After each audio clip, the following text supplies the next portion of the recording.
یہ ریاست کی ذمہ داری ہے کہ ہمارے بچوں کو کوالٹی ایجوکیشن ملے اور فری ایجوکیشن ملے. یہ آئین میں لکھا ہوا ہے. یہ کیسے ہو سکتا ہے کہ آپ اس کو بھی پرائیویٹ کر دیں؟ پرائیویٹ سیکٹر تو کر ہی رہا ہے کنٹریبیوشن اس کا جو ہو سکتا ہے، وہ تو ظاہر ہے وہ فری نہیں پڑھا سکتا. تو یہ تو ریاست کی ذمہ داری ہے.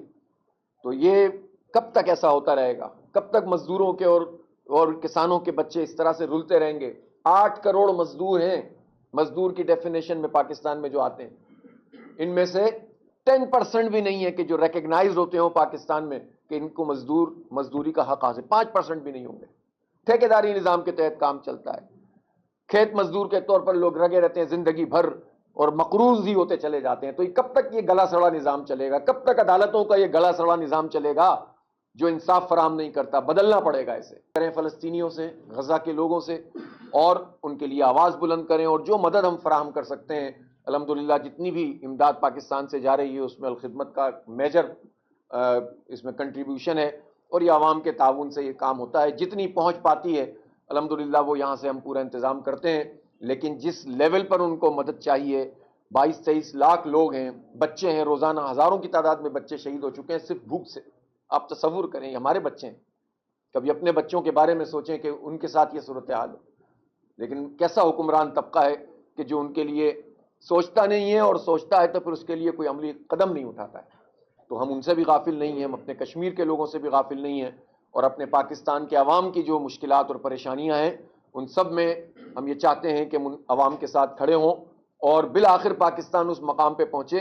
کب تک ہم اس طرح کی زندگی گزارتے رہیں گے؟ کب تک ہمارے لوگ، ہمارے بچے تعلیم سے محروم ہوتے رہیں گے؟ 2 کروڑ 62 لاکھ بچے اس وقت آؤٹ آف اسکول ہیں. کوئی مینجمنٹ نہیں ہے. اسکول بیچے جا رہے ہیں. ابھی پنجاب حکومت اشتہار ایک طرف چھوڑ دیجیے، آپ 17,000 اسکول بیچ دیے، 25,000 اسکول بیچ دیں گے. کیا طریقہ ہے یہ؟ کیوں نہیں اپنی ذمہ داری ادا کرتے؟ یہ ریاست کی ذمہ داری ہے کہ ہمارے بچوں کو کوالٹی ایجوکیشن ملے اور فری ایجوکیشن ملے. یہ آئین میں لکھا ہوا ہے. یہ کیسے ہو سکتا ہے کہ آپ اس کو بھی پرائیویٹ کر دیں؟ پرائیویٹ سیکٹر تو کر ہی رہا ہے کنٹریبیوشن اس کا جو ہو سکتا ہے، وہ تو ظاہر ہے وہ فری نہیں پڑھا سکتا. تو یہ تو ریاست کی ذمہ داری ہے. تو یہ کب تک ایسا ہوتا رہے گا؟ کب تک مزدوروں کے اور کسانوں کے بچے اس طرح سے رلتے رہیں گے؟ 8 کروڑ مزدور ہیں. مزدور کی ڈیفینیشن میں پاکستان میں جو آتے ہیں، ان میں سے 10% بھی نہیں ہے کہ جو ریکگنائز ہوتے ہوں پاکستان میں کہ ان کو مزدوری کا حق حاصل. 5% بھی نہیں ہوں گے. ٹھیکیداری نظام کے تحت کام چلتا ہے. کھیت مزدور کے طور پر لوگ لگے رہتے ہیں زندگی بھر اور مقروض ہی ہوتے چلے جاتے ہیں. تو یہ کب تک یہ گلا سڑا نظام چلے گا؟ کب تک عدالتوں کا یہ گلا سڑا نظام چلے گا جو انصاف فراہم نہیں کرتا؟ بدلنا پڑے گا اسے. لیکن یہ ایسے نہیں بدلے گا. اس کے لیے وہی پارٹی یہ کام کر سکتی ہے کہ جو امانت اور دیانت کے ساتھ اور خلوص سے اور منظم ہو کر جد و جہد کرے. بھیڑ سے کبھی بھی انقلاب نہیں آتے. انقلاب آتے ہیں تو دوسرا انقلاب ان کو ریپلیس کر دیتا ہے. جو منظم انقلاب ہوتا ہے کسی نظریے کے تحت ہوتا ہے اور صحیح لیڈرشپ میں ہوتا ہے اور آرگنائزڈ ہوتا ہے، وہی دیرپا اور پائیدار ہوتا ہے. اس لیے ہم وہ انقلاب لانا چاہتے ہیں جو منظم کرے قوم کو اور نوجوانوں کو صحیح ڈائریکشن میں لے کر جائے. کسی کی ذات کے لیے نہ ہو، کسی لیڈر کے لیے نہ ہو، کسی خاندان کے لیے نہ ہو، بلکہ کاز کے لیے ہو، ملک کے لیے ہو، دین کے لیے ہو اور انسانیت کے لیے ہو. بہت بہت شکریہ. جی کوئی دوست سوال پوچھنا چاہیں؟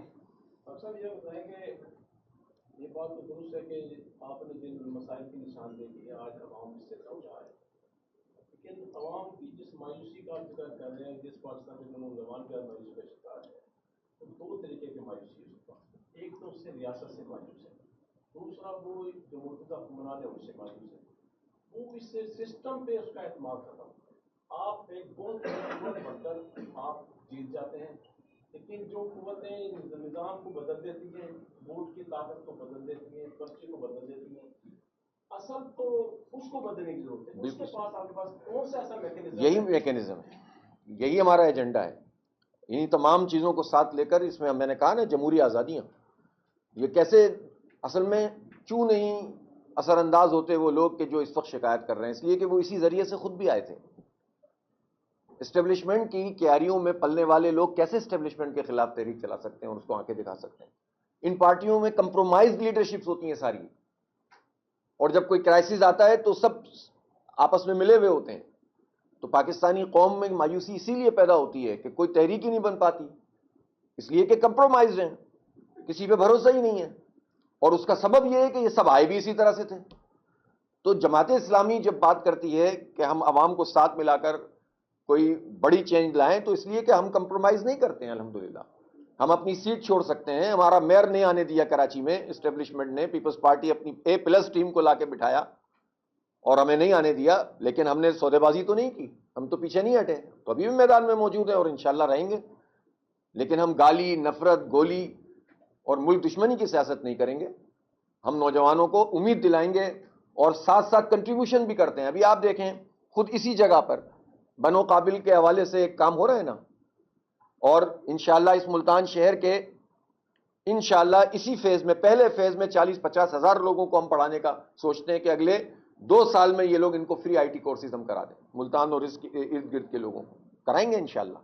جو پڑھنا چاہے گا نوجوان, فری آئی ٹی کورس کرنا چاہے گا کرے گا. تو یہ ہم حکومت نہیں ہیں, ہم ریاست نہیں ہیں, لیکن ہم کنٹریبیوشن کر رہے ہیں نا. ہمارا الخدمت جو ہے وہ لوگوں کو تعلیم میں, صحت میں, روزگار میں, آئی ٹی میں, کمیونٹی سروسز میں, زلزلے میں, سیلاب میں مدد کرتے ہیں نا. تو ہم صرف تنقید تو نہیں کرتے, کام بھی کر رہے ہوتے ہیں. اور جو کام کر رہا ہوتا ہے بغیر اختیار کے, جب اسے اختیار ملے گا تو وہ کتنا کام کرے گا. اس لیے بس مولانا صاحب ایک سوال جی لے کے نکلے ہیں سب سیاستدانوں کے پاس, ایک دوسرے جو مذہبی جماعتیں ہیں, کہ متحدہ مجلس عمل کو دوبارہ سے فعال کیا جائے. تو آپ سے بھی رابطہ ہوا ہے؟ اگر رابطہ ہوا ہے تو آپ نے نہیں, متحدہ مجلس عمل ختم ہو چکی ہے اور 2 مرتبہ ختم ہو چکی ہے. کوئی تیسری مرتبہ کی گنجائش ہی نہیں ہے. اور مولانا جو چاہیں پلیٹ فارم بنائیں, وہ تو ان کا اختیار ہے, لیکن جماعت اسلامی اب کسی MMA کا حصہ نہیں بنے گی. اور MMA تو بن بھی نہیں سکتی, اس لیے کہ اس کے لیے تو جماعت اسلامی کا ہونا شرط ہے, اس کے دستور میں موجود ہے. کوئی اور پلیٹ فارم بنائیں گے وہ. سر جس طرح فورسز وغیرہ بنائی جا رہی ہیں اور اسکولوں کو پرائیویٹائز کیا جا رہا ہے, سب سے بڑا ظلم کیا جا رہا ہے کہ جو اس کے ہاسپٹل ہے ان کو پرائیویٹائز کیا جا رہا ہے. جو احتجاج کرتا ہے ان کی نوکری کو سسپینڈ کر دیا جاتا ہے, وہ کسی کے بھی قابل نہیں رہتا. بالکل صحیح بات ہے آپ کی, یہی تو میں عرض کر رہا ہوں. BHU بنا دیے. اب وہ BHU کا نام انہوں نے کیا رکھا ہے, مریم نواز کے لیے نکلا. مریم نواز صاحب. مطلب آپ تماشا تو دیکھیں نا. ابھی میں گزر رہا تھا 2 شہروں میں تو میں دیکھ چکا ہوں, شہباز شریف برج, مریم نواز کلینک, نواز شریف سڑک. مطلب یہ کیا ڈرامہ ہے بھائی؟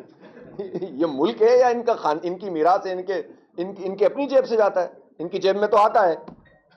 تو اور جی سر, ابھی مولانا صاحب آئے تھے بلوچستان سے, ان کو اسلام آباد ہی جانے دیا گیا. آپ کو کیا لگتا ہے کہ لاہور میں آپ کو 3 دن تک کے لیے بیٹھنے دیا جائے؟ نہیں, انشاءاللہ بیٹھیں گے. دیکھیں اول تو یہ ہے کہ پروگرام کی بھی نوعیت ہوتی ہے نا, یہ پہلی مرتبہ تو ہم نہیں کر رہے پروگرام.